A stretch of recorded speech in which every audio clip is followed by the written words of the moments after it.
বছর থেকে আপনাদের এখানে এসেছি। এখান থেকে নানান যে প্রোগ্রাম আছে সারাদিনের আমি 30টা প্রোগ্রাম আমরা করেছি, অনেক প্রোগ্রামে যেতে পারি না।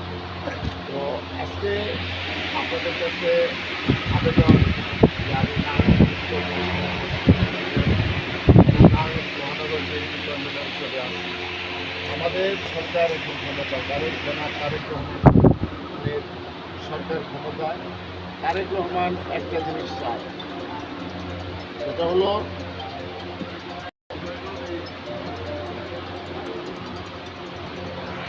সময় জনগণের কথা চিন্তা করে, সমাজের কথা চিন্তা করে, একটা এলাকার কথা চিন্তা করে, দেশের কথা চিন্তা করে মানুষকে নিয়ে ভাবেন।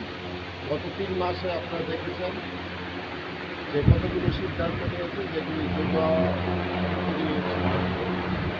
সেই সিদ্ধান্তগুলি কার্যকরী হলে দেখেন আপনাদের এই সিটি কর্পোরেশনের প্রশাসক হিসাবে আমাদের 24 তারিখে নিয়োগ দেওয়া হয়েছে।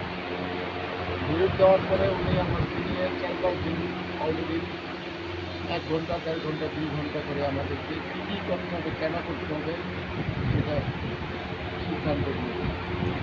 একটা বিষয় সবচেয়ে